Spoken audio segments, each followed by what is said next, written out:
Hello students, आज की video में हम एक्सरसाइज 3.4 के बेसिक्स को डिटेल में डिस्कस करेंगे। अब बेसिक्स को करवाने से पहले ही मैं आपको बता दूं कि ये मैट्रिसेस के अंदर हमारा लास्ट और अब तक का हमारा सबसे इम्पॉर्टेंट टॉपिक है। मतलब ये मैट्रिसेस के अंदर सबसे इम्पॉर्टेंट टॉपिक है, इसको आपने बहुत ध्यान से करना है। अब इसके बारे में आपको दो ही बातें बोलूँगा, एक अच्छी एक बुरी। अच्छी बात ये है, ये टॉपिक भी बहुत ईजी है। अब बुरी बात ये है कि आपको लगेगा कि टॉपिक बहुत इजी है जब मैं करवाऊंगा, और जब आप इसके क्वेश्चंस करने बैठोगे तो हो सकता है कि ये आपको बहुत मुश्किल लगे। तो मेरा पहले बताने का पर्पस बस यही है कि आपने इस एक्सरसाइज और इस एक्सरसाइज के जितने भी बेसिक्स हैं उसको बहुत ध्यान से करना है। अब देखो, यहाँ पर मैंने इन्वर्टेबल मैट्रिसेस की डेफिनेशन लिखी है जो आपकी बुक में गिवन है, और हमेशा की तरह पहले हम डेफिनेशन को पढ़ेंगे और फिर उसको अपने तरीके से मतलब इजी वे में समझने की कोशिश करेंगे। तो सबसे पहले डेफिनेशन को पढ़ते हैं। If A is a square matrix, मतलब अगर ए कोई स्क्वायर मैट्रिक्स है ऑफ ऑर्डर m, उसका ऑर्डर कितना है m, and if there exist another square matrix b of same order m, और अगर वहाँ पर हमें एक और मैट्रिक्स b मिल जाए जिसका भी ऑर्डर क्या हो, सेम जो ए का था, सच दैट ये सबसे इंपॉर्टेंट कंडीशन है इन्वर्टेबल मैट्रिसेस की, इसको मैं अंडरलाइन कर देता हूँ। Such that A B is equal to B A is equal to I, then B is called inverse of matrix A and is denoted by A inverse.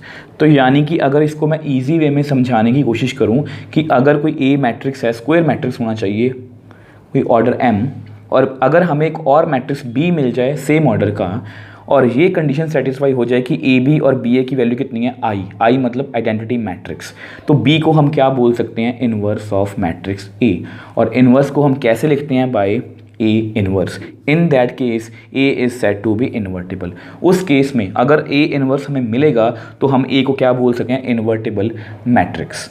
ठीक है, तो ये डेफिनेशन है। अब इसको हम अपने तरीके से समझने की कोशिश करते हैं। देखो यहाँ पर क्या लिखा गया है, तो सबसे पहले इन्वर्टेबल की बात करते हैं। जो भी एलिमेंट या जो भी मैट्रिक्स जिसका हम इन्वर्स कर सकते हैं उसको हम इन्वर्टेबल बोलते हैं। ठीक है, अब इसको मैं आपको ईजी वे में समझाने की कोशिश करता हूँ। अगर मैं आपको बोलूँ कि 2 को आप किस नंबर से मल्टीप्लाई करो कि आपका आंसर 1 आ जाए, आप बोलोगे सर 1/2, इसमें कौन सी बड़ी बात है। सेम वे से 1/2 को अगर मैं 2 से मल्टीप्लाई करूं तो मेरे पास 1 ही आएगा। ठीक है, इसको मैं ऐसे लिख सकता हूं 2 की पावर -1, क्योंकि 2 की पावर -1 कितनी होगी, 1/2। तो ये क्या है, इनवर्स ऑफ 2। तो इसको हम क्या बोलेंगे, इनवर्स ऑफ 2। एक और एग्जांपल ले लेते हैं। जैसे मान लो अगर मैं 5 लिखूं तो 5 को अगर 1/5 से मल्टीप्लाई करो 1 ही आएगा। ठीक है, यानी कि इसको मैं लिख सकता हूं 5 की पावर -1। ठीक है, तो इसको हम क्या बोलेंगे, इनवर्स ऑफ 5। तो अगर इसको मैं मैट्रिसेस में लिखना चाहूँ तो कैसे लिखूंगा, देखो ए कोई मैट्रिक्स है जिसका ऑर्डर कितना है, मान लो m cross m, of order m लिखा गया है ना। तो अगर मुझे कोई b मैट्रिक्स मिल जाए सेम ऑर्डर का और उसका आंसर भी कितना आ जाए, i, तो सेम ही है।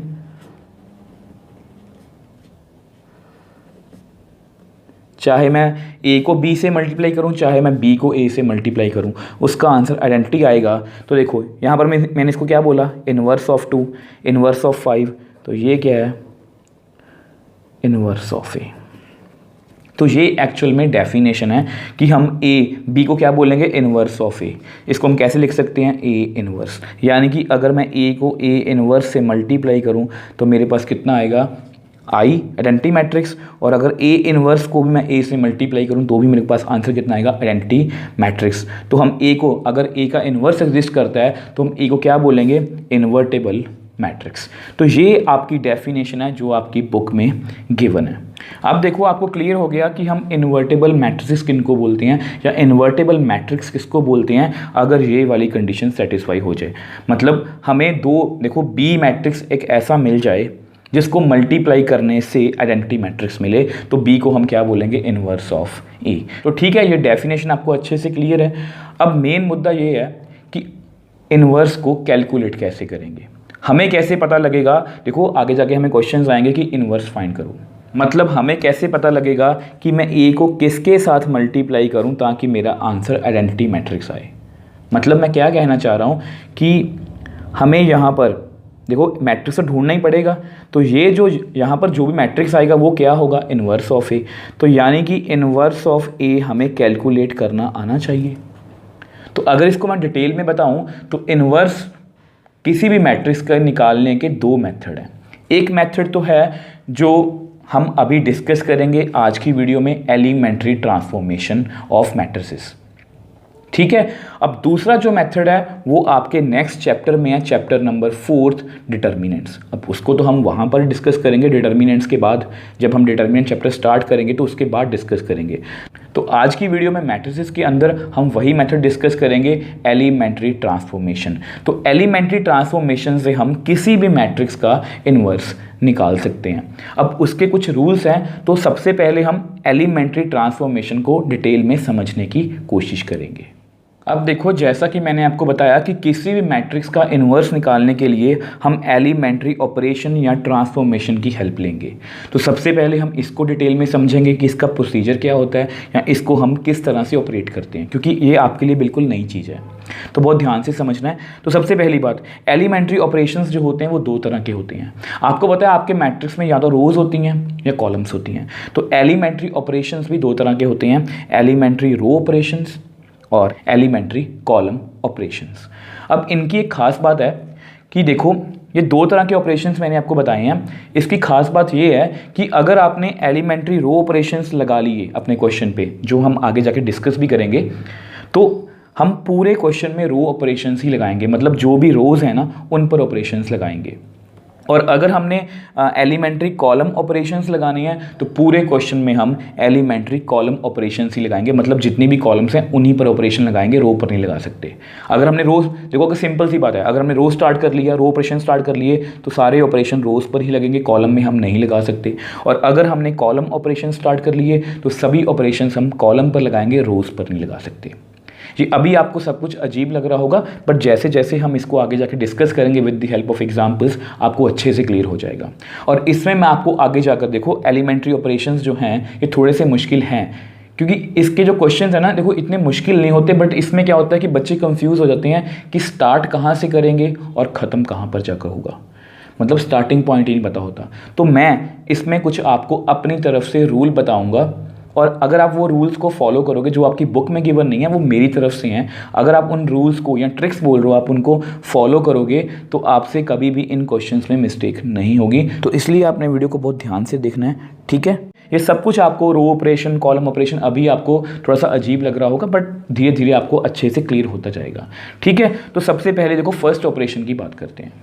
अब देखो एलिमेंट्री ऑपरेशंस के अंदर ये आपका फर्स्ट रूल है, the interchange of any two rows और टू कॉलम्स। इसका क्या मतलब है कि हम कोई भी दो रोज और कोई भी दो कॉलम्स को आपस में इंटरचेंज कर सकते हैं, ठीक है। देखो ये मैंने दो ऑपरेशंस लिखे हैं, ये दोनों डिफरेंट हैं। आप इनमें से, वैसे आपको बता रहा हूँ अपनी तरफ से, आप इन दोनों में से कोई भी एक ऑपरेशन सीख लो, चाहे रो सीख लो चाहे कॉलम सीख लो, बट दोनों में प्रोसीजर सेम है, इसमें मुश्किल बात कोई भी नहीं है। अब जो मैंने यहाँ पर लिखा है इसको हम नेक्स्ट पेज पे with the help of example समझने की कोशिश करेंगे। अब देखो, आपको अच्छे से समझाने के लिए मैंने यहाँ पर एलिमेंट्री रो ऑपरेशंस लिखा है और यहाँ पर एलिमेंट्री कॉलम ऑपरेशंस, और दोनों में सेम एग्जांपल लेने की कोशिश की है। अब इसका मैं आपको मतलब समझा देता हूँ। देखो मतलब भी हमें समझना है और इसको हमें ये भी देखना है कि हमें क्वेश्चंस में इसको लिखना कैसे है। हमने क्या बोला था फर्स्ट प्रॉपर्टी में या फर्स्ट रूल में, interchange, we can interchange any two rows और टू कॉलम्स। हम कोई भी दो रोज और कोई भी दो कॉलम्स को इंटरचेंज कर सकते हैं। जैसे मान लो, आपको पता है रो हम ऐसे लिखते हैं, रो 1, रो 2, रो 3। मान लो हमें रो 1 और रो 2 को इंटरचेंज करना है, तो इसको हम ऐसे लिखेंगे, रिप्रेजेंट इसको ऐसे करेंगे, ये आपको पता होना चाहिए। इसका क्या मतलब है कि रो 1 और रो 2 आपस में इंटरचेंज हो रहे हैं। तो देखो कैसे करेंगे, अब ये रो 1 है ना, तो इसको हमने रो 2 से इंटरचेंज करना है, तो इसको आप रो 2 को ऊपर लिख लो, रो 1 को नीचे, 7, 8, 9। तो ये मैंने लगा दिया एलिमेंट्री रो ऑपरेशन, मतलब जस्ट इंटरचेंज इसको बोलते हैं। आप कोई भी दो रोज को इंटरचेंज कर सकते हो। लिखना कैसे है वो मैंने आपको बता दिया, रो 1 इंटरचेंज रो 2, मतलब रो 1 को मैंने रो 2 से इंटरचेंज कर दिया। अब सेम वे से यहाँ पर है, देखो यहाँ पर बहुत ईजी है। मान लो यहाँ पर मुझे कॉलम 2 और कॉलम 3 को इंटरचेंज करना है।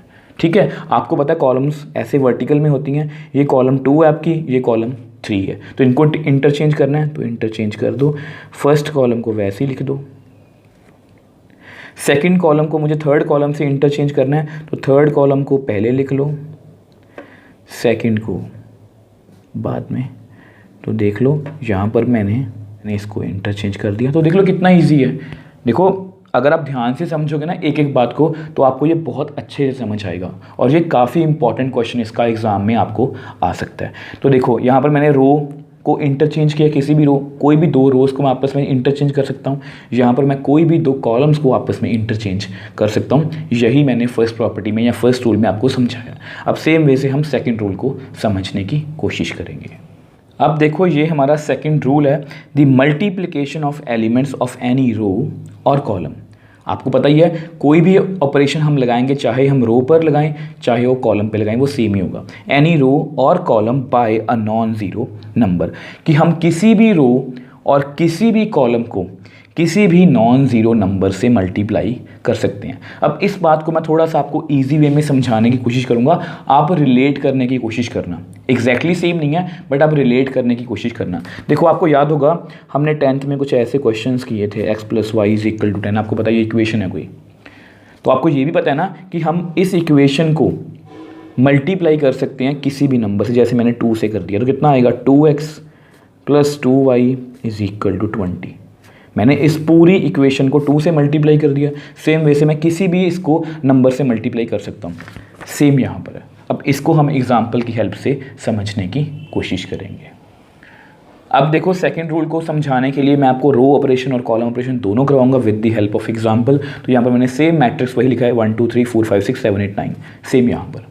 ठीक है, अब देखो सेकंड रूल क्या था हमारा कि हम किसी भी रो या किसी भी कॉलम को हम किसी भी नॉन ज़ीरो स्केलर या कांस्टेंट से मल्टीप्लाई कर सकते हैं। तो ठीक है, अगर मान लो, अब देखो ये आपकी मर्जी है, ये रो 1 है, ये रो ऑपरेशन है ना, तो रो 1 रो 2 रो 3 ये 3 रोज हैं, आप किसी भी रो को मल्टीप्लाई कर सकते हो। अब इसको लिखना कैसे है, मान लो मुझे रो 1 पर ऑपरेशन लगाना है, तो कैसे लिखेंगे, रो 1 को मुझे रो 1 पर, इसका क्या मतलब है कि मुझे रो 1 पर ऑपरेशन लगाना है। कौन सा, मैं उसको मान लो 3 से मल्टीप्लाई करना चाहता हूँ, तो 3R1।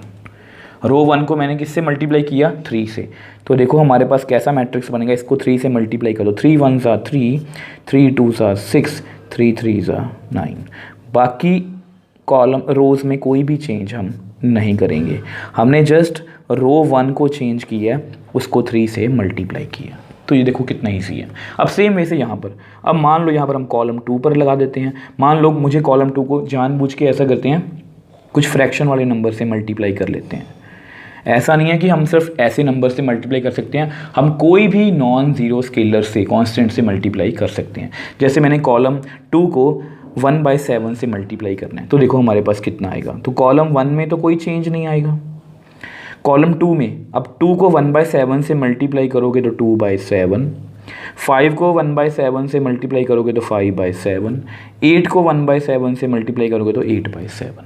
अब कॉलम 3 में कोई चेंज नहीं आएगा। तो ठीक है, ये मैंने आपको with the help of example भी समझा दिया।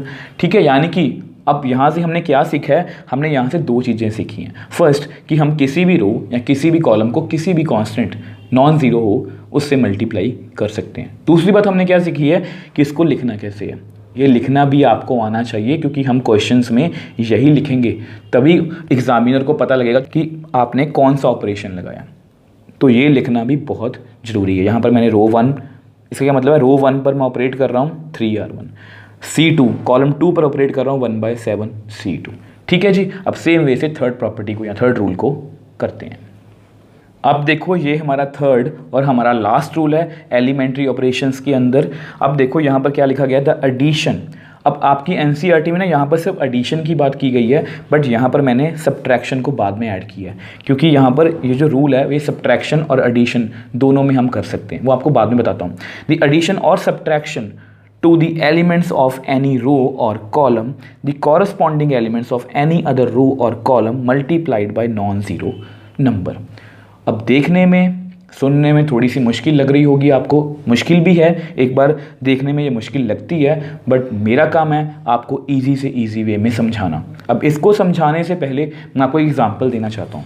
देखो, आपको याद होगा हमने 10th में कुछ ऐसे क्वेश्चंस किए थे। मान लो ये मैंने ऐसा लिख लिया, तो एक इक्वेशन हम और लिख लेते हैं, 3x + 2y = 5।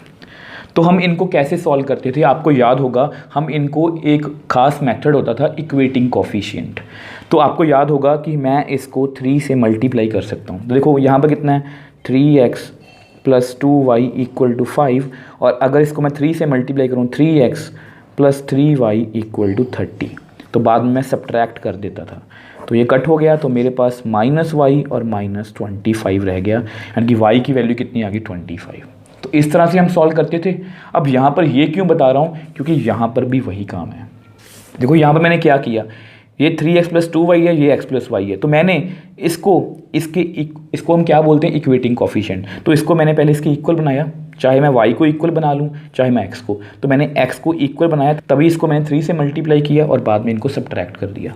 सेम यहाँ पर है, एडिशन और सब्ट्रैक्शन टू द एलिमेंट्स। हम किसी भी रो के एलिमेंट्स या किसी भी कॉलम के एलिमेंट्स में, ध्यान से मेरी बात सुनना, हम किसी भी रो में, जैसे मान लो ये फर्स्ट रो की बात कर रहे हैं, हम फर्स्ट रो में कोई भी, देखो यहाँ पर क्या लिखा है, corresponding elements of any other row, कोई भी अदर रो, मान लो रो 2 या रो 3 को मैं किसी भी नॉन ज़ीरो या किसी भी मतलब कांस्टेंट से मल्टीप्लाई करके उसमें ऐड या सब्ट्रैक्ट कर सकता हूँ। तो ये मैं आपको समझाना चाह रहा हूँ। अभी हो सकता है कि आपको अच्छे से क्लियर ना हो, आपको नेक्स्ट पेज पर मैं एग्जाम्पल से क्लियर करूँगा। अब देखो, इसको भी हम एग्जाम्पल से समझने की कोशिश करेंगे। मैंने वही सेम एग्जाम्पल्स लिए हैं, और एक बार रो में समझेंगे और एक बार कॉलम में समझेंगे, ठीक है। देखो मैंने क्या बोला था, मैं किसी भी रो में, देखो जैसे मान लो रो 2, मैं रो 2 में ऑपरेट कर सकता हूँ। मैं किसी भी रो में कोई भी अदर रो को मल्टीप्लाई करके, किसी नॉन ज़ीरो कॉन्स्टेंट से मल्टीप्लाई करके ऐड या सब्ट्रैक्ट कर सकता हूँ, जो मैंने यहाँ पर किया था। जैसे मैंने इस इक्वेशन में इसको 3 से मल्टीप्लाई करके सब्ट्रैक्ट कर दिया, तो सेम यहाँ पर कुछ ऐसा करने वाले हैं हम। यहाँ पर देखो रो 2, इसको लिखना कैसे है वो भी सीख लो। रो 2 पर मैंने ऑपरेशन लगाना है, तो रो 2 पर ऑपरेशन मैंने ये साइन डाल दिया। रो 2 में मुझे मान लो 2 टाइम्स रो 1 ऐड करना है, तो ये ऑपरेशन है। रो 2 में मैं किसी भी अदर रो के एलिमेंट्स को किसी भी नॉन ज़ीरो नंबर से मल्टीप्लाई करके ऐड या सब्ट्रैक्ट कर सकता हूँ। यहाँ पर मैंने ऐड किया है, तो देखो कैसे करेंगे। जो भी सारा चेंज होगा वो कहाँ पर होगा, रो 2 में, ये आपको पता होना चाहिए। तो देखो रो 1 में कोई चेंज नहीं है, तो इसको मैं थोड़ा सा ऐसे लिख रहा हूँ आपको समझाने के लिए, ठीक है। तो रो 2 में कौन सा चेंज होगा, 4। रो 2 में कौन सा एलिमेंट है, 4। तो रो 1 का जो उसका कॉरस्पॉन्डिंग एलिमेंट है कौन है, 1, उसको मैंने 2 से मल्टीप्लाई करना है। अब सेम वैसे यहाँ पर कौन है, 5, यहाँ पर कौन है, 6, ऐसे लिख लो, अच्छा ज़्यादा अच्छे समझ आएगा। अब इसमें मुझे 2 टाइम्स 2 को ऐड करना है, अब इसमें मुझे 2 टाइम्स 3 को ऐड करना है, 7, 8, 9। अब इसमें भी कोई चेंज नहीं आएगा, ठीक है। तो यानी कि मेरे पास नया मैट्रिक्स कितना बना, 1 2 3। अब 2 1 2, 4 और 2 6, 2 2 4, यहाँ पर कितना आएगा 9, 2 3 6, 6 और 6 12। तो देख लो हमारी जो रो 2 है वो अब क्या बन चुकी है, 6 9 12, जो पहले 4 5 6 थी। देखो मैंने दोबारा से बता देता हूँ, मैंने रो 2 में 2 टाइम्स कॉरस्पॉन्डिंग एलिमेंट्स ही ऐड होंगे। जैसे यहाँ पर 1 है तो इसका 2 टाइम्स इसमें ऐड होगा, इसका 2 टाइम्स 4 इसमें ऐड किया मैंने, इसका 2 टाइम्स 6 इसमें ऐड किया, वही यहाँ पर लिखा है मैंने, ठीक है। अब सेम वैसे एक बार कॉलम को समझते हैं। जैसे मान लो हम ऐसा करते हैं, कॉलम 3 पर ऑपरेट करते हैं। कॉलम 3 में हम माइनस करते हैं 3 टाइम्स कॉलम 2 को। देखो कोई भी कॉलम में मैं, कॉलम 3 पर मैंने ऑपरेशन लगाया, कॉलम 3 में मैं किसी भी और कॉलम को किसी नॉन ज़ीरो स्केलर से मल्टीप्लाई करके ऐड या सब्ट्रैक्ट कर सकता हूँ। अब यहाँ पर मैंने जानबूझ के सब्ट्रैक्ट किया, तो देखो करते हैं 1, तो कॉलम 1 में कोई चेंज नहीं आएगा, और कॉलम 2 में भी कोई चेंज नहीं आएगा। चेंज किस में आएगा, कॉलम 3 में, जो मैंने यहाँ पर लिखी है। कॉलम 3 कौन है, 3, उसमें मुझे सब्ट्रैक्ट करना है किसको, कॉलम 2 के एलिमेंट को, वो कौन सा है, 2। यहाँ पर कौन है, 6, यहाँ पर कौन है 9 माइनस यहाँ पर कौन है 3, यहाँ पर कौन है 5, 3 यहाँ पर कौन है 8। तो इस तरह से मैं कॉरस्पॉन्डिंग एलिमेंट्स को किसी भी स्केलर से मल्टीप्लाई करके ऐड या सब्ट्रैक्ट कर सकता हूँ। तो मेरे पास कितना बना 1 4 7 2 5 8। तो 3 2 6, 3 माइनस 6 कितना होगा -3, 3 5 15, 6 माइनस 15 कितना होगा -9, 3 8 24, 9 माइनस 24 कितना होगा -15। तो इस तरह से देख लो कॉलम 3 जो 3 6 9 थी उसको मैंने चेंज कर लिया, कितनी आ गई -3 -9 -15। अभी आपको लग रहा होगा कि इससे हमें बेनिफिट क्या होगा, वो आपको बाद में पता लगेगा। अभी जस्ट मुझे आपको तीनों रूल सिखाने थे। तीनों रूल क्या हैं एक बार दोबारा से रिपीट कर देता हूँ। फर्स्ट क्या था कि हम कोई भी 2 रोज़ या 2 कॉलम्स को आपस में इंटरचेंज कर सकते हैं। दूसरा क्या रूल था कि जो हमने वैसे यहाँ पर भी किया कि हम किसी भी रो को किसी भी नॉन ज़ीरो स्केलर से मल्टीप्लाई कर सकते हैं सेम कॉलम्स के लिए भी। और थर्ड सबसे ज़्यादा जो प्रॉपर्टी या सबसे ज़्यादा रूल जो हम यूज़ करने वाले हैं क्वेश्चंस में वो ये वाला है कि हम किसी भी रो में या किसी भी कॉलम में कोई भी और रो या कॉलम को किसी नॉन ज़ीरो स्केलर के साथ मल्टीप्लाई करके ऐड या सब्ट्रैक्ट कर सकते हैं। जैसे यहाँ पर मैंने इसको 2 से मल्टीप्लाई किया और रो 2 में ऐड किया, यहाँ पर मैंने रो कॉलम 2 को 3 से मल्टीप्लाई किया और कॉलम 3 से सब्ट्रैक्ट कर दिया। अब देखो वीडियो की स्टार्टिंग में हमने क्या सीखा, इन्वर्टेबल मैट्रिसेस, मतलब इन्वर्टेबल मैट्रिक्स हम किसको बोलते हैं। उसके बाद मैंने आपको बताया एलिमेंट्री ट्रांसफॉर्मेशन के बारे में, मतलब एलिमेंट्री ऑपरेशंस के बारे में। अब इसको भी हमने अच्छे से सीखा कि एलिमेंट्री ऑपरेशंस हम किनको बोलते हैं और एलिमेंट्री ऑपरेशन में किस तरह के ऑपरेशंस होते हैं। यहाँ पर 3 डिफरेंट ऑपरेशंस थे, तीनों को हमने with the help of example अच्छे से समझा। अब हम ये सीखेंगे, देखो एलिमेंट्री ट्रांसफॉर्मेशन के रूल्स हमने सीख लिए, अब हम ये सीखेंगे कि इसकी हम हेल्प से किसी मैट्रिक्स का इन्वर्स कैसे निकाल सकते हैं, मतलब इसका प्रोसीजर क्या होगा, मतलब इनको हम क्वेश्चंस में कैसे यूज़ करेंगे। और ये सबसे इम्पॉर्टेंट पार्ट है, तो इसको हम नेक्स्ट पेज पे समझेंगे। अब देखो, अब हम प्रोसीजर की बात करने वाले हैं जिसकी हम हेल्प से किसी भी मैट्रिक्स का इन्वर्स निकाल सकते हैं। अब यहाँ पर भी दोनों ऑपरेशंस की बात करेंगे, चाहे हम रो ऑपरेशन की बात करें चाहे हम कॉलम ऑपरेशंस की बात करें। तो इनको हम क्वेश्चंस में कैसे यूज़ करेंगे तो उसको पहले अच्छे से सीखेंगे। अब देखो यहाँ पर ना एक कंसेप्ट है, वो आप अपने माइंड में रखना, जो हमने स्टार्टिंग में सीखा था कि A इंटू ए इन्वर्स कितना होता है, आइडेंटिटी मैट्रिक्स, ठीक है, क्योंकि ये क्या है इन्वर्स है, और A इन्वर्स इंटू ए वो भी कितना होता है आइडेंटिटी मैट्रिक्स। इसको अपने माइंड में रखना, तो बहुत ध्यान से समझना आपने। तो देखो सबसे पहले यहाँ पर मैं लिखूँगा let A B any square matrix. मान लो ए कोई भी स्क्वायर मैट्रिक्स है, तो अगर मुझे उसका इन्वर्स फाइंड करना है तो उसका प्रोसीजर क्या होगा। देखो यहाँ पर लिखेंगे हम A इज इक्वल टू आई मतलब आइडेंटिटी मैट्रिक्स, और यहाँ पर मैं लिखूँगा A। अब यहाँ पर देखो इसको मैंने थोड़ा सा खुला सा लिखा है क्योंकि मुझे आपको कुछ समझाना है। अब देखो यहाँ पर मैंने क्या लिखा है, आपको पता भी होगा वैसे भी कि किसी भी मैट्रिक्स को अगर हम आइडेंटिटी मैट्रिक्स से मल्टीप्लाई करें तो उसका आंसर कितना आता है, सेम वही मैट्रिक्स। ये आपको पता होना चाहिए, ये हमने लास्ट वीडियो में अच्छे से सीखा भी है। और वैसे भी मैंने आपको बताया था कि ये जो आइडेंटिटी मैट्रिक्स है ये एक्चुअल में मैट्रिक्स की दुनिया में 1 है। किसी भी नंबर को अगर 1 से मल्टीप्लाई करेंगे तो वो सेम नंबर आएगा। सेम वे से किसी भी मैट्रिक्स को हम आइडेंटिटी मैट्रिक्स से मल्टीप्लाई करेंगे तो सेम मैट्रिक्स ही उसका आंसर आएगा। तो ठीक है, तो ये मैं लिख सकता हूँ। अब देखो मुझे करना क्या है, अब इस वाले मतलब कि जो चीज़ है ना, इसको ध्यान में रखना प्लीज़, इस वाली बात को इसको अपने ध्यान में रखना है, ठीक है। अब देखो मैं यहाँ पर क्या करूँगा, कुछ ऑपरेशंस लगाऊँगा यहाँ पर इस मैट्रिक्स पर, मतलब देखो यहाँ पर कुछ ऑपरेशंस लगाऊँगा। यहाँ पर मैं लिख देता हूँ trying to convert it into identity matrix. मतलब मैं इस जो A है ना हमारा, यहाँ पर मैं ऑपरेशन लगाऊंगा और इसको मैं मतलब इसको मैं A को मैं आइडेंटिटी मैट्रिक्स में कन्वर्ट करने की कोशिश करूँगा। मतलब यहाँ पर मेरे पास कितना आएगा, आइडेंटिटी मैट्रिक्स, ठीक है, मतलब इस पर मैं कुछ ऑपरेशंस लगाऊंगा और वो किस में कन्वर्ट होगा, हमारा आइडेंटिटी मैट्रिक्स में। इस तरह से हम ऑपरेशंस लगाएंगे। अभी आपको हो सकता है कि सुनने में देखने में मुश्किल लग रहा होगा, बट जब हम क्वेश्चंस करेंगे तो आपको ज़्यादा अच्छे से क्लैरिटी होगी। तो ठीक है, तो अगर हम यहाँ पर ऑपरेशंस लगाएंगे तो मुझे यहाँ पर भी कुछ ऑपरेशंस लगाने पड़ेंगे। तो देखो, जो ऑपरेशंस मैं यहाँ पर लगाऊंगा वही मुझे सेम ऑपरेशंस यहाँ पर लगाने पड़ेंगे। अब इसको सॉल्व करके मेरे पास कोई मैट्रिक्स तो आएगा। ठीक है, अब मान लो इसका नाम क्या है, बी। मान लो इसको, देखो जो मैंने ऑपरेशन, हमारी कोशिश क्या रहेगी, ध्यान से सुनना मेरी बात, हमारा जो फोकस है वो यहाँ पर रहेगा। इसलिए मैंने यहाँ पर देखो इन दोनों को रेड में लिखा है, इसको मैंने ब्लू में लिखा है। इसको मुझे कोई भी चेंज नहीं करना, इसमें मुझे कोई भी चेंज नहीं करना।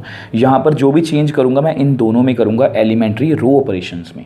ठीक है, a इजिकल टू आई ए, तो इसमें मैं चेंज करूँगा। देखो जो भी मुझे ऑपरेशंस लगाने हैं वो इसको देख के लगाने हैं, और इसको मैं क्या करूँगा, यही हमारा मेन वो चीज़ है जो आपने याद रखनी है कि इसको आपने आइडेंटिटी मैट्रिक्स में कन्वर्ट करने की कोशिश करनी है। अब जैसे ही ये आइडेंटिटी मैट्रिक्स में कन्वर्ट होगा, यहाँ पर जो भी मैट्रिक्स हमारे पास बनेगा, तो अब देख लो यहाँ पर मैंने बोला कि नो चेंज, इसमें कोई चेंज नहीं करना ब्लू में।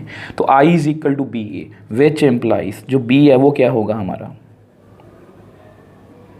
इनवर्स ऑफ ए। यही तो हमने सीखा था इस इन्वर्टेबल मैट्रिसेस की डेफिनेशन में कि अगर a, देखो यहाँ पर क्या आ गया b, a inverse into A is equal to identity matrix, तो ये क्या है, इनवर्स। तो वही मैंने लिखा है, तो b क्या है, इनवर्स ऑफ ए। तो ये हमारा प्रोसीजर होगा।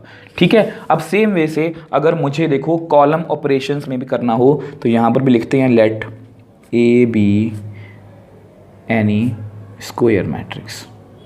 मान लो ए कोई स्क्वायर मैट्रिक्स है, तो इसमें हम किस तरह से ऑपरेशंस लगाएंगे वो भी देख लेते हैं। तो देखो इसमें हम ये वाला यूज़ करेंगे, a इज इक्वल टू ए, इसको मैंने ब्लू में लिखा है, i। मतलब यहाँ पर हम देखो, जैसे यहाँ पर इन दोनों पर मैंने ऑपरेशंस लगाने हैं, यहाँ पर मुझे इन दोनों पर ऑपरेशंस लगाने हैं। ठीक है, आपको पता है कि a इंटू आई भी कितना होता है, a, जो मैंने आपको स्टार्टिंग से बताया था, a into I is equal to A, I into A is equal to A. ठीक है, तो देखो यहाँ पर भी सेम, इसको मैं क्या करूँगा, मैं यहाँ पर लिख देता हूँ फिर से, trying to convert it into identity matrix. तो सेम प्रोसीजर रहेगा, मुझे इसको कन्वर्ट करके आइडेंटिटी मैट्रिक्स बनाना है। ठीक है, अब इसमें कोई भी चेंज नहीं होगा, मतलब यहाँ पर जो मैं ब्लू में लिखा है मैंने, ए को ए लिखेंगे हम। ठीक है, अब इसमें भी मुझे चेंज करना पड़ेगा, जो ऑपरेशंस मैं ए पर लगाऊंगा वही सेम यहाँ पर लगाएंगे, तो यहाँ पर भी मेरे पास कोई मैट्रिक्स बनेगा। अब उस मैट्रिक्स का नाम मान लो क्या है, बी। तो विच एम्प्लाइज, मैं यहाँ पर बोल सकता हूँ बी क्या है,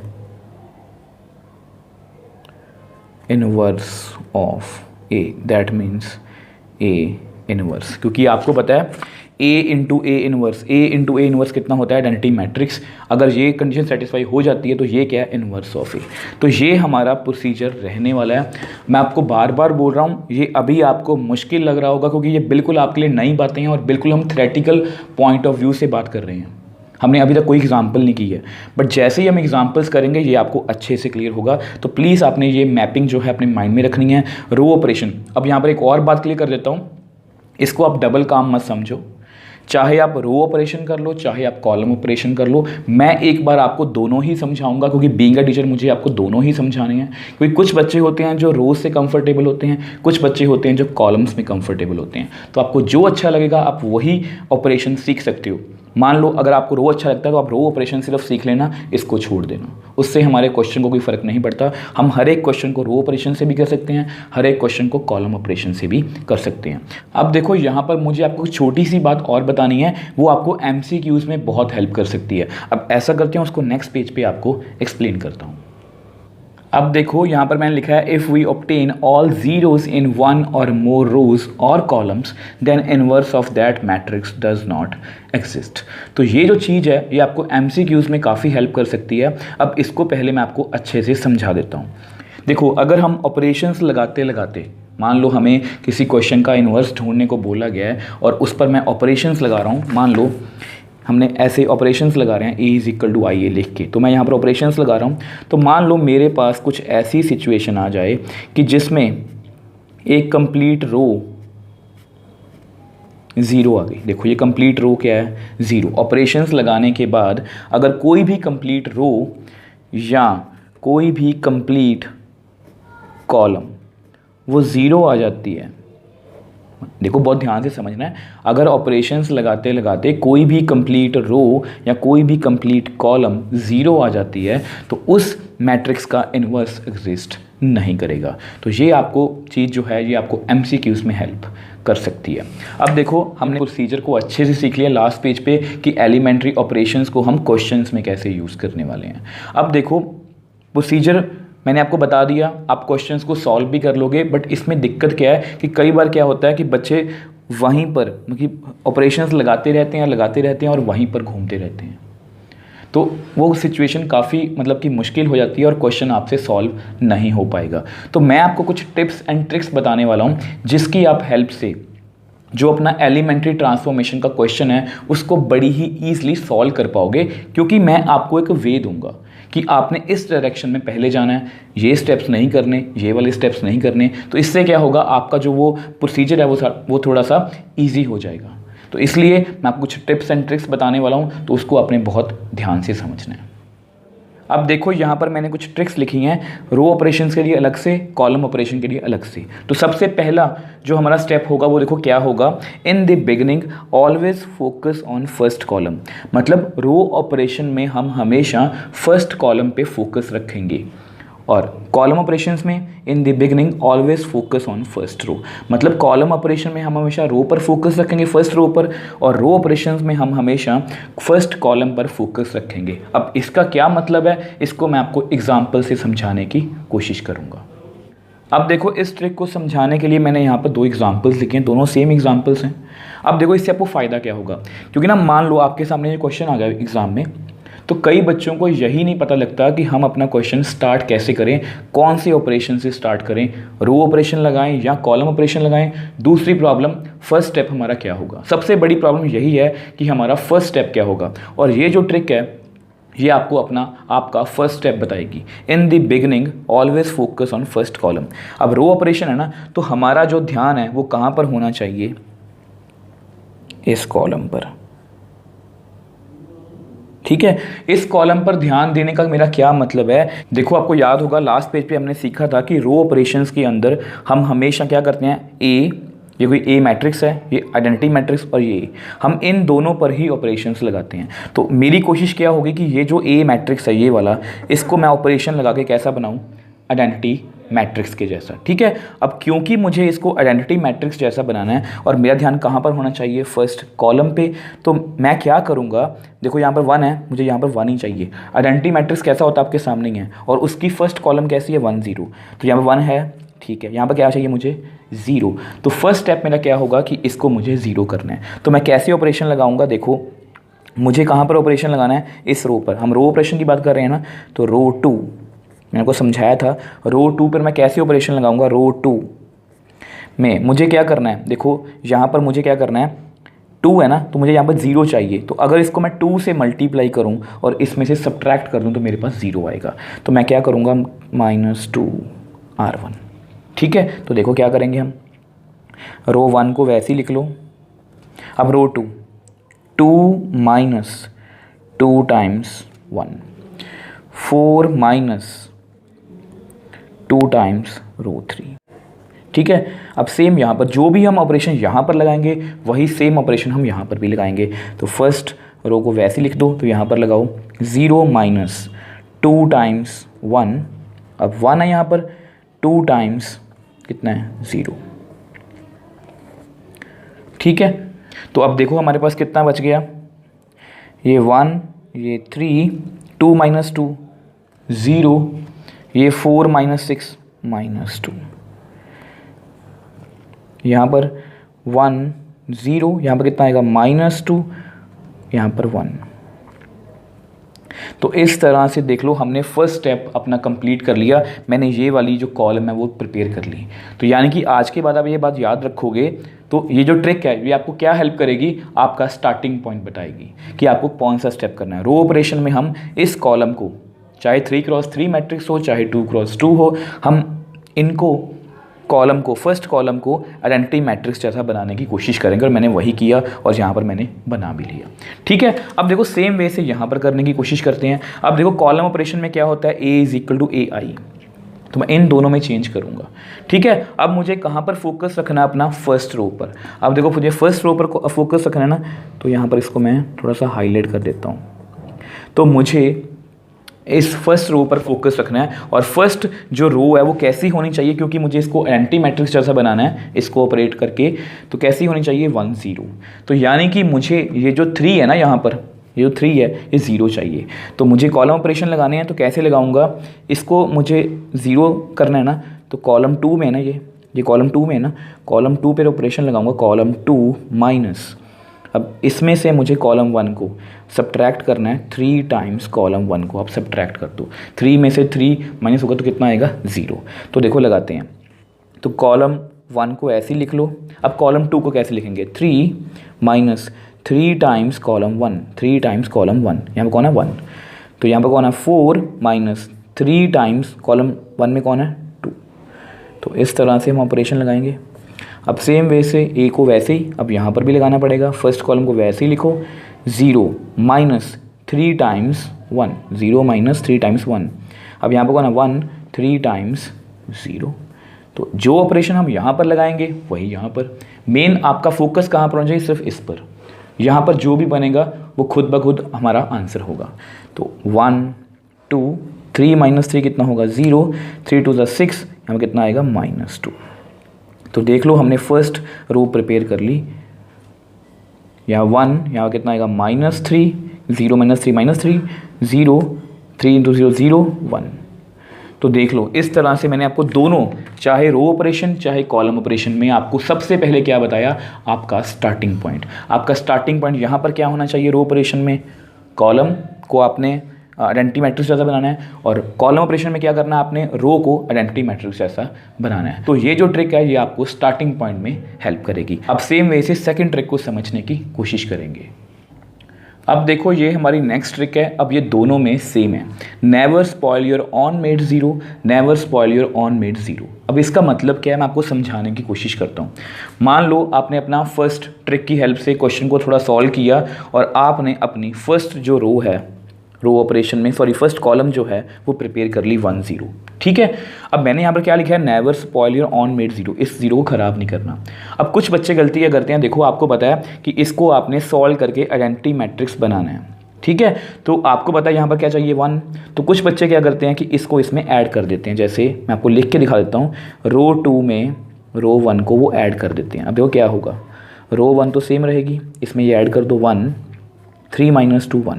अब यहाँ पर 1 तो बन गया, बट ये जो हमारी 0 है, ये वाली जो 0 है ये हमारी ख़राब होगी। तो ऐसा स्टेप आपने बिल्कुल भी नहीं करना, क्योंकि इससे क्या होगा, आपका क्वेश्चन वहीं पर घूमता रहेगा। आप बार बार वही स्टेप्स करते जाओगे और आपका क्वेश्चन काफ़ी लेंथी हो सकता है। तो इस तरह के स्टेप्स करने से आपने बचना है, जिससे आपकी जो खुद वाली 0 है वो ख़राब हो जाए। मतलब जो आपने एफर्ट करके खुद बनाई है 0, उसको आपने कभी भी ख़राब नहीं करना। ठीक है, अब सेम वे से कॉलम में समझते हैं। देख लो आपने ये कॉलम में रो बना ली खुद से, आपको पता है ना कॉलम में हम रो पर फोकस रखते हैं, तो हमने कॉलम बना ली।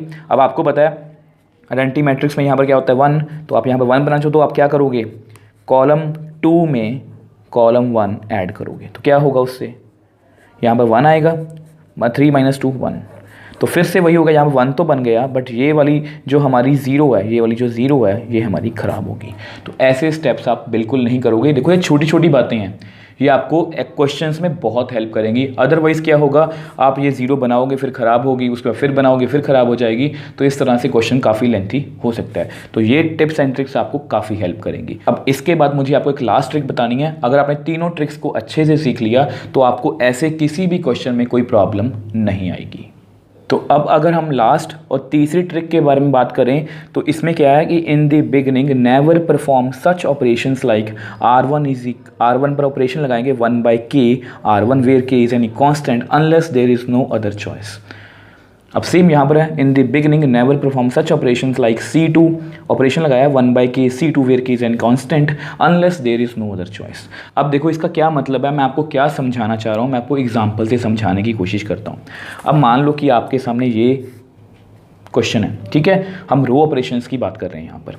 तो क्या होता है, कुछ बच्चे जल्दबाजी में क्या करते हैं, उनको लगता है कि मुझे यहाँ पर आइडेंटिटी मैट्रिक्स बनाना है ना, तो उनको लगता है कि यहाँ पर मुझे क्या चाहिए 1, ठीक है, यहाँ पर 1 चाहिए और यहाँ पर क्या चाहिए 0। ये आपको पता है ना, क्योंकि हम फर्स्ट कॉलम पे ही फोकस करेंगे। तो यहाँ पर 1 और यहाँ पर 0। तो कुछ बच्चे गलती क्या करते हैं कि वो जल्दबाजी में करते हैं रो 1 उस पर ये वाला ऑपरेशन लगा देते हैं। अब उससे क्या होगा, देखो 2/2 कितना होगा 1, 4/2 कितना होगा 2, 3, 5। अब ये तो हो गया। अब उससे यहाँ पर क्या होगा 1/2 0 0 1। मतलब इससे होगा क्या, इससे होगा ये कि ये तो सॉर्ट आउट हो जाएगा, बट ये जो कैलकुलेशन है ये बहुत टफ बन जाएगी। मतलब हर बार जब आप किसी भी रो को ऐड करोगे तो आपको 1/2 को साथ लेके चलना पड़ेगा, और इससे जो कैलकुलेशन है वो थोड़ी सी टफ हो जाती है। अभी आपको लग रहा है कि टफ कैसे होगी, क्योंकि हम 2x2 मैट्रिसेस की बात कर रहे हैं। जब हम 3x3 मैट्रिसेस में ऐसे ऑपरेशंस लगाएंगे स्टार्टिंग में ही, तो क्वेश्चन स्टार्टिंग से ही बहुत टफ बन जाएगा। मैं ये नहीं बोल रहा क्वेश्चन सॉल्व नहीं हो सकता, क्वेश्चन सॉल्व हो जाएगा, बट वो बहुत टफ हो जाएगा। तो इसलिए मैंने यहाँ पर लिखा है कि आपने स्टार्टिंग में ये स्टेप्स लगाने से बचना है, कि यहाँ पर स्टार्टिंग में ये स्टेप्स नहीं लगाने unless there is no other choice. अगर आपके पास कोई ऑप्शन ही नहीं है फिर आप लगा सकते हो, बट आपने कोशिश करनी है कि ऐसे स्टेप्स आप पहले परफॉर्म नहीं करोगे। अब सेम वे से कॉलम्स में है, देखो अगर कॉलम्स में ऐसा होता है ना, तो मान लो आपको पता है कि मुझे यहाँ पर 1 चाहिए और यहाँ पर 0। अब कुछ बच्चे क्या करेंगे, कॉलम ऑफ ऑपरेशन लगाएंगे C1 में वो क्या करेंगे 1/4 C1। उससे क्या होगा 4/4 1, 7/4 7/4 5 3। अब सेम यहाँ पर कितना बनेगा 1/4 0/4 0 0 1। अब फिर से देखो सीधे सीधे नंबर्स को ऐड सब्ट्रैक्ट करना बहुत इजी है, 5 - 4 4 - 5 3 - 5, बट 1/4 को बार बार 5/4 से सब्ट्रैक्ट करना, मल्टीप्लाई करना या उसमें ऐड करना मुश्किल हो जाता है। तो इसलिए आपने स्टार्टिंग में इस तरह के स्टेप्स यूज़ नहीं करने। मेन मोटिव यही आपको बताने का। तो ये आपकी 3 टिप्स एंड ट्रिक्स हैं। सबसे पहली, रो ऑपरेशन में आप हमेशा कॉलम बनाओगे, कॉलम ऑपरेशन में आप हमेशा रो बनाओगे। फर्स्ट स्टेप आपका यही होना चाहिए। उसके बाद आपने अपनी बनाई जीरो कभी भी ख़राब नहीं करनी, चाहे वो रो ऑपरेशन हो चाहे वो कॉलम ऑपरेशन हो। और तीसरी और लास्ट सबसे इंपॉर्टेंट ट्रिक कि आपने ऐसे स्टेप्स स्टार्टिंग में यूज़ नहीं करने, अवॉइड करना जितना आप कर सकते हो। एंड में अगर लगते हैं तो लगने दो, बट स्टार्टिंग में आपने इन स्टेप्स को अवॉइड करना है, इससे आपका क्वेश्चन टफ हो सकता है। अगर आपने इन तीनों टिप्स एंड ट्रिक्स को अच्छे से कर लिया तो बिलीव मी आपके ये क्वेश्चन बड़ी ही आसानी से सॉल्व हो जाएंगे। अब देखो, इन्वर्टेबल मैट्रिसेस का जितना भी बेसिक था वो हमने अच्छे से सीख लिया। जो आपकी एनसीईआरटी में गिवन था वो भी हमने अच्छे से सीखा, और कुछ मैंने टिप्स एंड ट्रिक्स आपको अपनी तरफ से बताई हैं जो आपको क्वेश्चंस में काफ़ी हेल्प करेंगी। अब मैं अपनी तरफ से आपको एक क्वेश्चन करवाऊंगा और हम ये देखेंगे कि ये टिप्स एंड ट्रिक्स हमें किस तरह से हेल्प करेंगे, और हमें ये भी पता लगेगा कि हमें क्वेश्चन को एग्जाम में सॉल्व कैसे करना है। अब देखो, ये आपका क्वेश्चन है, by using elementary operations find inverse of A. आपको इस तरह से क्वेश्चन पूछा जाएगा। तो इसको आप रो ऑपरेशन से भी कर सकते हो, इसको आप कॉलम ऑपरेशन से भी कर सकते हो। आज की वीडियो में मैं आपको एक बार रो ऑपरेशंस भी करवाऊंगा और कॉलम ऑपरेशंस भी करवाऊंगा। अब ये कंप्लीटली आपकी मर्जी है, आप चाहे रो ऑपरेशन से क्वेश्चन करो चाहे कॉलम ऑपरेशन से क्वेश्चन करो, उससे हमारे आंसर को कोई भी फर्क नहीं पड़ेगा। तो आपको जो अच्छा लगेगा आप वही ऑपरेशंस लगा सकते हो। तो सबसे पहले हम स्टार्ट करेंगे एलिमेंट्री रो ऑपरेशन से। अब आपको पता है एलिमेंट्री रो ऑपरेशंस के अंदर हम इस तरह से मैट्रिसेस को लिखते हैं। मैंने आपको बताया भी था, elementary row operation A = IA, हम इन दोनों में चेंज करेंगे। ठीक है, अब ऐसा करते हैं, इसको नेक्स्ट पेज पे आपको एक्सप्लेन करता हूँ। अब देखो, आपको पता है कि एलिमेंट्री रो ऑपरेशंस के अंदर मैंने आपको टिप्स एंड ट्रिक्स में क्या बताया था, always focus on first column. सबसे पहले हम अपनी फर्स्ट कॉलम को प्रिपेयर करेंगे। आपको पता है आइडेंटिटी मैट्रिक्स में यहाँ पर क्या होता है 1 ठीक है, यहाँ पर क्या होता है 0। तो सबसे पहले इसको 0 करने की कोशिश करेंगे। तो यानी कि मैं रो 2, ये किस में है, रो 2 में ना, तो मैं रो 2 पे ऑपरेट करूँगा, रो 2 माइनस, अब उसमें मुझे सब्ट्रैक्ट करना है 3 टाइम्स रो 1, ठीक है। तो 1 2, रो 1 को मैंने वैसे ही लिख लिया।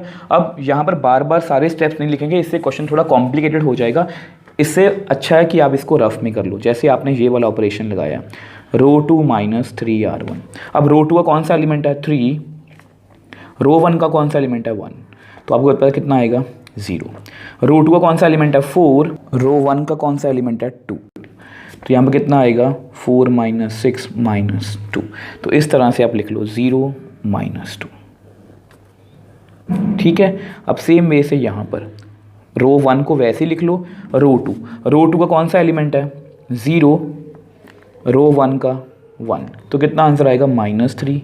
रो 2 का कौन सा एलिमेंट है 1, रो 1 का कौन सा है 0, तो कितना आंसर आएगा 1। तो यानी कि यहाँ पर आएगा -3, यहाँ पर 1। तो इस तरह से करोगे तो आपको क्वेश्चन ईजी ही लगेगा, ठीक है। अब देखो हमने जो फर्स्ट अपनी कॉलम है वो प्रिपेयर कर ली और ये हमारी कंप्लीट रेडी है। अब देखो उसके बाद मैंने आपको क्या बताया था कि आपने अपनी बनाई 0 कभी भी ख़राब नहीं करनी। जैसा कि मैंने आपको बताया था कि ये जो 0 है इसको हमने ख़राब नहीं करना, ठीक है। अब आपने ध्यान देना है कि हमें क्या कहाँ पर पहुँचना है, 1 0 0 1 यहाँ पर पहुँचना है। इसको आपने अपने हमेशा माइंड में रखना है। अब 1 0 बन चुका है। अब यहाँ पर क्या चाहिए 0, यहाँ पर क्या चाहिए 1, तो यहाँ पर ये 0 बन सकता है। कैसे बनेगा, इस 2 में अगर मैं इस -2 को ऐड कर दूं, 2 - 2 कितना बनेगा 0, और ये जो 1 है ये हमारा ख़राब नहीं होगा। इस कॉलम को बनाने का क्या फ़ायदा है कि इस कॉलम में कोई भी हमारा एलिमेंट ख़राब नहीं होगा, क्योंकि 0 को अगर हम 1 में ऐड करेंगे तो वो ख़राब नहीं होगा, हमारा 1 भी ख़राब नहीं होगा। तो हम कौन सा स्टेप करेंगे, रो 1 में करेंगे। ये रो 1 में है ना, तो रो 1 में मैं क्या करने वाला हूँ, रो 2 को ऐड करने वाला हूँ। तो देखो यहाँ पर लिख लो रो 1 में मैं रो 2 को ऐड करने वाला हूँ। रो 1 का कौन सा एलिमेंट है 1, यहाँ पर रो 2 का कौन सा है 0, तो कितना आएगा 1, तो यहाँ पर 1 आएगा। अब रो 2 का एलिमेंट कौन सा है 2, अब ये कौन सा है -2, कितना आएगा 0। तो बाकी सारे एलिमेंट्स वैसे ही लिख लो। सेम यहाँ पर रो 1 का 1 है, रो 2 का -3, कितना आएगा -2। सेम वैसे रो 1 का 0, रो 2 का 1, तो कितना आएगा 1। तो इस तरह से हम क्वेश्चन को सॉल्व करेंगे। तो बहुत ध्यान से समझना है, क्वेश्चन आपको टफ भी लग सकता है और क्वेश्चन आपको बहुत इजी भी लग सकता है। और अगर आपने वो टिप्स एंड ट्रिक्स को अच्छे से समझा है तो ये सभी क्वेश्चंस आपके लिए इजी हैं। अब देखो, अब मुझे यहाँ पर क्या चाहिए 1। अब आप यहाँ से -2 मतलब कॉमन ले सकते हो या इसको 1 बाय -2 से मल्टीप्लाई कर सकते हो, और ये हमारा लास्ट स्टेप होगा। जो मैंने आपको बताया था कि कभी भी ये जो ऐसे ऑपरेशन है स्टार्टिंग में नहीं करने। अगर हम यहाँ पर कर लेते पहले ही, यहाँ से -2 को कॉमन ले लेते, तो यहाँ पर थोड़ी सी टफ सिचुएशन हो सकती थी। तो इसलिए मैंने पहले इसको 0 कर लिया, क्योंकि वो बहुत ईजिली बन गया। अब यहाँ से मैं -2 या इसको 1 बाय -2 से मल्टीप्लाई करने वाला हूँ। तो ये रो 2 में है, तो रो 2 को मैं -1/2 से मल्टीप्लाई करने वाला हूँ। तो ये तो बहुत ईजी है। फर्स्ट रो को वैसे ही लिख लो, इसको मल्टीप्लाई करोगे तो 0 ही आएगा, इसको मल्टीप्लाई करोगे कितना आएगा 1। अब सेम वे से फर्स्ट रो को वैसे ही लिख लो, इसको मल्टीप्लाई करोगे -3 को -1/2 से 3/2, इसको मल्टीप्लाई करोगे तो -1/2। तो देख लो हम किस सिचुएशन में पहुंच गए। हम इस सिचुएशन में पहुंच गए कि ये आइडेंटिटी मैट्रिक्स है, ये हमारा क्या है A इनवर्स इनटू A। तो हम इस सिचुएशन में पहुंच गए। मतलब अगर कोई पूछे कि आपका A इनवर्स कितना है, तो आपके सामने है A इनवर्स, आपकी वैल्यू कितनी है -2 1 3/2 -1/2। तो इस तरह से हम किसी भी मैट्रिक्स का इनवर्स एलिमेंट्री ऑपरेशंस की हेल्प से निकाल सकते हैं। अब सेम वे से एक बार इसको एलिमेंट्री कॉलम ऑपरेशंस की हेल्प से भी सॉल्व करने की कोशिश करेंगे। अब देखो सेम क्वेश्चन को एलिमेंट्री कॉलम ऑपरेशन की हेल्प से करेंगे। तो ठीक है, आपको पता है कॉलम ऑपरेशन में हम लिखते हैं A = AI, तो मैंने वही लिखा है, मतलब इन दोनों में हम चेंज करेंगे। ठीक है, आपका टारगेट क्या होगा कि इसको हमें आइडेंटिटी मैट्रिक्स में कन्वर्ट करना है। अब सबसे पहले स्टेप की बात करते हैं कॉलम ऑपरेशन में। Always focus on first row, हमें इस रो पर फोकस रखना है, मतलब इसको हमने 1 बनाना है और इसको हमने ज़ीरो बनाना, और ये 1 पहले से ही है, इसको हमें ज़ीरो करना है। तो कैसे करेंगे, अब इसको ज़ीरो करना है, ये कौन सी कॉलम में है, सेकंड में। तो सेकंड कॉलम में से मैं फर्स्ट कॉलम का 2 टाइम्स माइनस कर दूंगा। ठीक है, तो करते हैं। तो देखो हम देखो फर्स्ट, इसको मैं आपको रफ में करके दिखा देता हूँ। फर्स्ट कॉलम को आप वैसे ही लिख लो, सेकंड कॉलम देखो C2 माइनस 2C1। कॉलम 2 में कौन सा एलिमेंट है, 2। कॉलम 1 में कौन सा एलिमेंट है, 1। तो कितना आएगा, 0। कॉलम सेकंड में ये कौन सा एलिमेंट है, 4, और यहाँ पर कौन सा है, 3। तो कितना आएगा, -2, 0 -2। ठीक है, अगर आप यहाँ पर लिखने बैठ जाओगे तो काफ़ी कॉम्प्लिकेटेड हो जाएगा, क्योंकि आगे जाके हमें 3x3 मैट्रिसेस को भी सॉल्व करना है।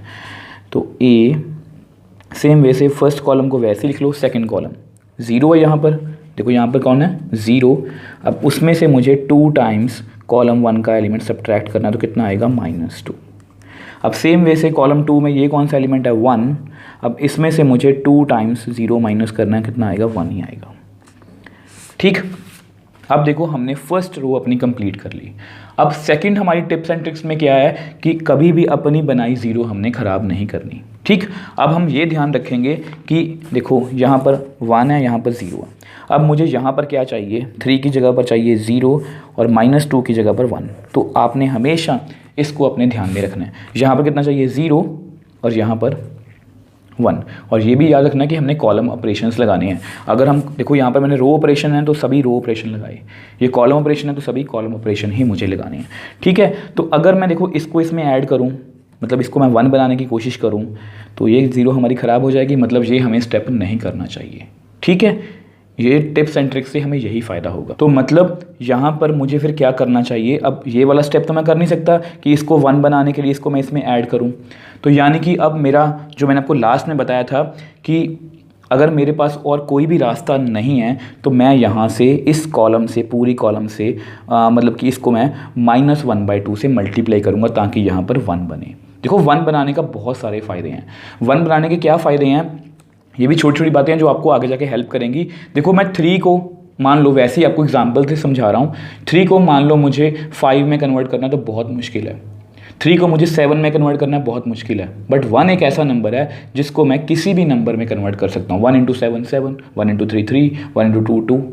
ठीक है, तो इसलिए 1 बनाने का भी बहुत फ़ायदा है। तो सबसे पहले मैं क्या करने वाला हूँ अब यहाँ पर, क्योंकि मुझे इस 0 को ख़राब नहीं करना, तो कॉलम 2 को मैं -1/2 से मल्टीप्लाई करने वाला हूँ।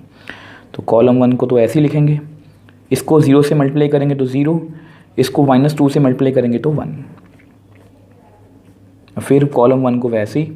अब इसको -2 को -1/2 से मल्टीप्लाई करेंगे तो 1, 1 को -1/2 से मल्टीप्लाई करेंगे तो -1/2। ठीक है, अब ऐसा करते हैं, इसको नेक्स्ट पेज पे आपको एक्सप्लेन करता हूँ। अब देखो हमारा नेक्स्ट स्टेप क्या होगा, मुझे 3 की जगह पर 0 चाहिए। तो ये 3 किस में, कॉलम 1 में। तो कॉलम 1 में मैं क्या करूँगा, सब्ट्रैक्ट करूँगा 3 टाइम्स कॉलम 2 को, क्योंकि 1 को देखो 1 का क्या फ़ायदा है, 1 को मैंने 3 बना लिया और इसमें से सब्ट्रैक्ट कर दिया तो कितना बन जाएगा, 0। अब ये 0 बनाने का क्या फ़ायदा है, देखो मैंने इस रो को 0 में ये 0 बनाया था ना पहले, अब इसको मैं चाहे किसी से मल्टीप्लाई करूं और इसमें से सब्ट्रैक्ट या ऐड करूं, इसको कोई भी फ़र्क नहीं पड़ेगा, मतलब ये हमारी रो कभी भी ख़राब नहीं होगी। ठीक है, तो करते हैं। तो देखो कॉलम 1, अब मुझे सभी चेंजेस कॉलम 1 में करनी है ना, तो कॉलम 1 -3C2। कॉलम 1 में पहला एलिमेंट कौन है, 1, 3 टाइम्स 0 तो कितना आएगा, 1। तो देख लो 1 ही है यहाँ पर। अब सेम वे से यहाँ पर कौन है, 3, अब 3 यहाँ पर कौन है, 1, तो कितना आएगा, 0। तो यहाँ पर 0, कॉलम 2 को वैसे ही लिख दो।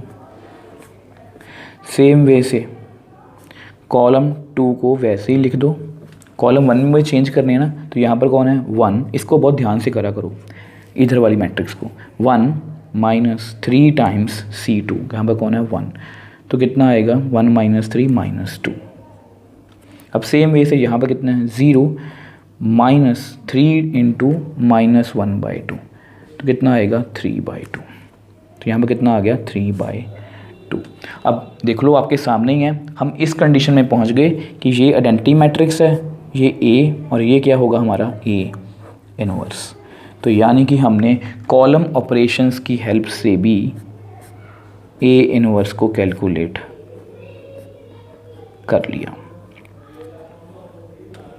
और आप दोनों के आंसर भी मैच कर सकते हो, चाहे हमने रो ऑपरेशन लगाया चाहे हमने कॉलम ऑपरेशन लगाया, हमारा जो ए इनवर्स का आंसर है वो बिल्कुल सेम आया है। तो इस तरह से हम देखो जो हमने बेसिक सीखा और जो मैंने आपको टिप्स एंड ट्रिक्स यहाँ पर बताई हैं, इसकी हम हेल्प से किसी भी क्वेश्चन को बड़ी ही ईजिली सॉल्व कर सकते हैं। अब मैंने अपनी तरफ से पूरी कोशिश की है कि मैं इस टॉपिक को जो थोड़ा सा मुश्किल है एलिमेंट्री ऑपरेशंस का, इसको मैं आपको ईजी से ईजी वे में एक्सप्लेन कर पाऊँ। आई होप आपको अच्छे से समझ भी आया होगा और ये ट्रिक्स आपको काफ़ी हेल्प करने वाली हैं, तो इसको आपने बहुत ध्यान से करना है।